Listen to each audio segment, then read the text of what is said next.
Semangat pagi anak-anak, Semak 2 bisa.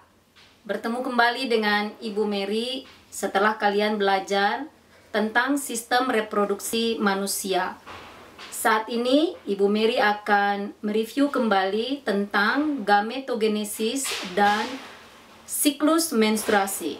Nah, yang pertama Ibu Mary akan menjelaskan proses pembentukan gamet atau yang disebut dengan gametogenesis.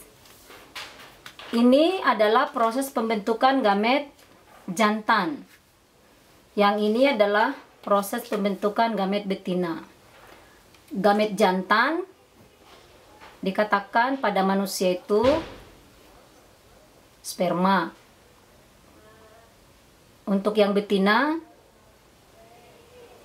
atau wanita disebut dengan ovum.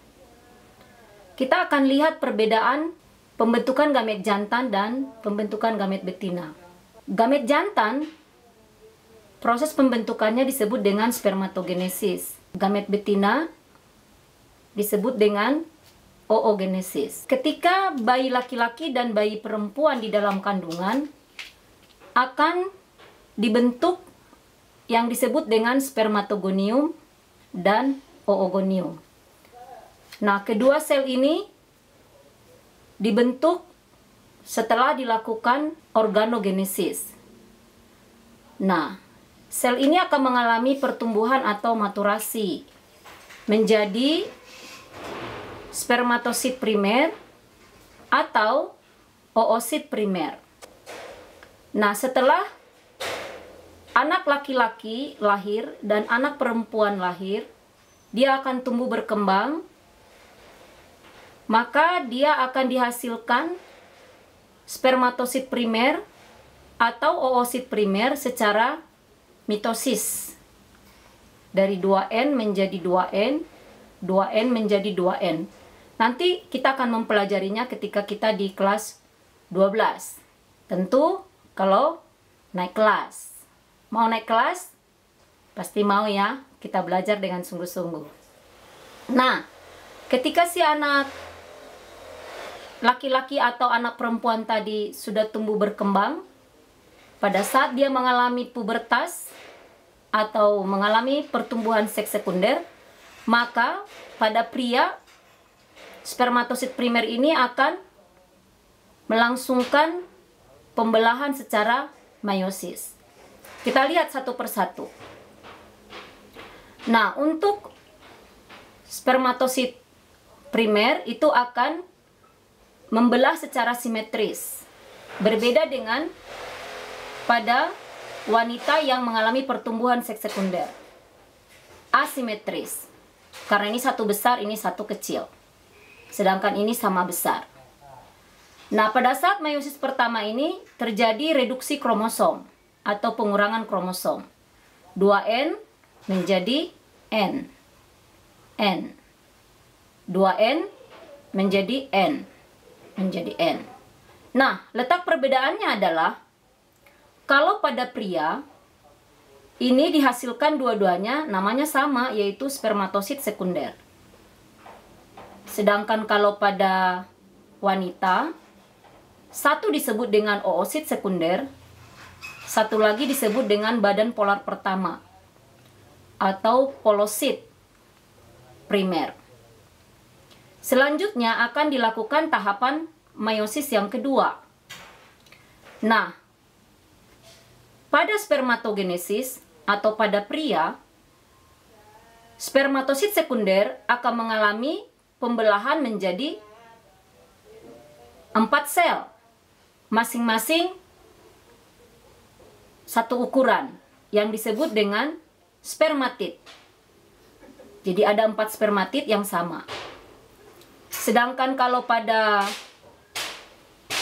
wanita atau pada saat meiosis yang kedua,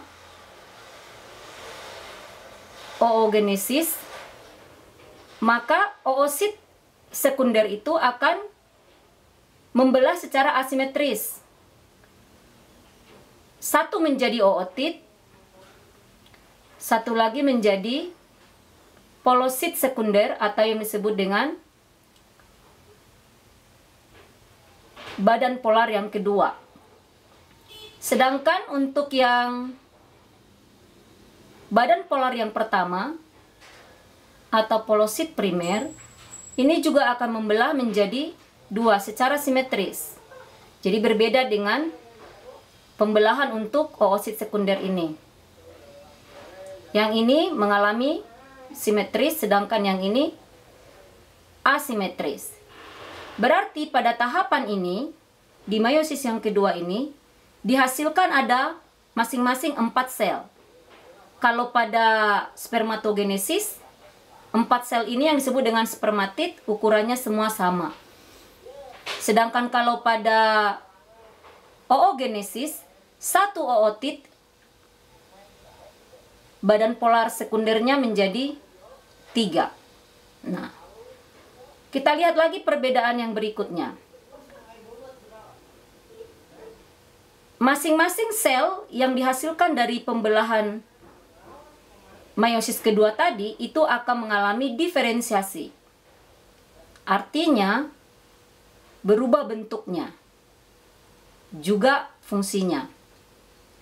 Ini menjadi sperma lengkap dengan ekornya, disebut dengan spermatozoa.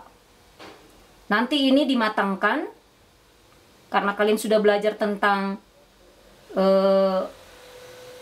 alat-alat reproduksi pria. Ini nanti akan dimatangkan di bagian epididymis. Kalau pada wanita, yang ootid akan menjadi ovum. Ini nanti akan berkembang tempatnya tidak lagi di ovarium. Nanti Ibu Mary akan jelaskan pada fase menstruasi. Ini akan berlangsung nanti di tuba Fallopiae.